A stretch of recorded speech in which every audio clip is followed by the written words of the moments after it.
तर स्वारगेट प्रकरणातला आरोपी दत्ता गाडेमुळे गुणाट हे गाव संपूर्ण महाराष्ट्राला परिचित झालं। गावाची बदनामी होऊ नये म्हणून अनेक गावकरी पोलिसांच्या मदतकार्यात सहभागी झाले। दत्ता गाडेचा शोध घेण्यास मदत करणाऱ्याला 1 लाखांचं बक्षीस देखील जाहीर करण्यात आलं होतं। मात्र आता बक्षीस कुणाला मिळणार यावरून 1-2 नव्हे तर 6 जण समोर आली आहेत। याबाबत गुणाट गावचे सरपंच रामदास काकडे यांच्यासोबत संवाद साधला आहे आमचे प्रतिनिधी अविनाश पवार यांनी। आपण तो पाहूयात। पुण्यातलं स्वारगेट अत्याचार प्रकरणातला जो आरोपी आहे दत्ता गाडे तो शिरूरमधल्या गुणाट गावचा आणि या गावामध्ये तो लपून बसल्यानंतर पोलिसांनी मोठी शोध मोहीम इथे राबवली। इथे आसपास ऊसाची शेती होती, या शेतात तो लपून बसल्याचा संशय होता आणि एकूणच गावाच्या आसपास फिरत असल्याचं देखील निष्पन्न झालं। त्याच्यामुळे शोध मोहीम ही संपूर्ण या गुणाट गावामध्ये होती आणि या गावाला संपूर्ण पोलीस छावणीचं स्वरूप प्राप्त झालं होतं। मात्र पोलिसांसाठी आव्हानं होती ती म्हणजे इथे असलेली शेती, त्यासोबत इथले रस्ते। मात्र गुणाट गावातल्या ग्रामस्थांनी पोलिसांना मोठ्या प्रमाणात मदत केली। आता हे 1 लाख रुपयांचं बक्षीस मात्र घेण्यासाठी गुणाट गावाने म्हणजेच सरपंच माझ्यासोबत जे रामदास काकडे यांनी सांगितलं आहे की आम्ही त्याला नकार देतोय। मी महेश बैरट यांच्याशी संपर्क साधण्याचा प्रयत्न केला, गणेश गव्हाणे असतील, त्यासोबत इतर हे जे काही 5-6 जण आहेत, मात्र ते आपल्या समोर यायला तयार नाहीत आणि त्यांनी सांगितलेलं आहे की तुम्हीच त्यांच्याकडून बोलणार आहात, बरोबर?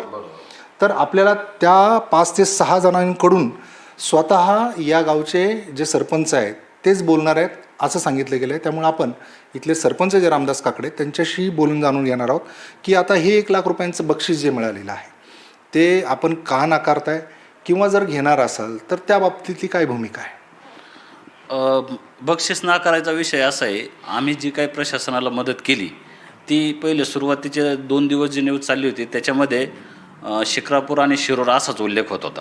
पण त्याच्यानंतर 3ऱ्या दिवशी मात्र गुणाट गावाची चर्चा चालू झाली।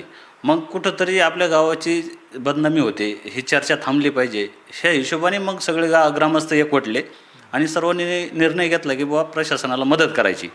आणि त्याच्यानंतर मग सर्वांनी मदत केली। ही कुणाचे बक्षीस मिळण्यासाठी किंवा काय अशी अपेक्षा कुणाचीच नव्हती।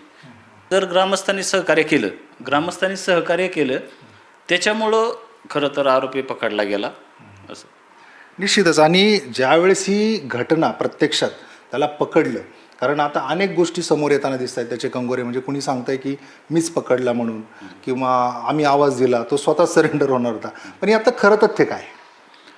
खरं तर ज्यावेळेस तो 10:30 वाजता 27 तारखेला रात्री पाणी प्यायला तर गेला वस्तीवरती, तर तिथे गेल्यानंतर त्यांनी थोडंसं त्या व्यक्तीला सांगितलं की बाबा मला ह्या गोष्टीचा पश्चाताप होतोय, माझ्याकडून चुकी झाली, मला माझ्या मुलांना भेटायची इच्छा आहे असं, आणि मी स्वतःहून सरेंडर होणार आहे असं तो बोलला। या वस्तुस्थिती पाहता इतर सगळ्या गोष्टी ह्या आता अनेक नाना प्रकारे पुढे येत आहेत, त्यात किती तथ्य आहेत हे तपासणं गरजेचं आहे। आणि त्याच दृष्टिकोनातून पुणे पोलिसांनी आता या सगळ्या संदर्भात एक चौकशी समिती नेमल्याचं देखील समोर येतं आहे आणि हे जे बक्षीस आहे ते आता नक्की कुणाला मिळणार हे आपल्याला येत्या 2-3 दिवसात समजेल।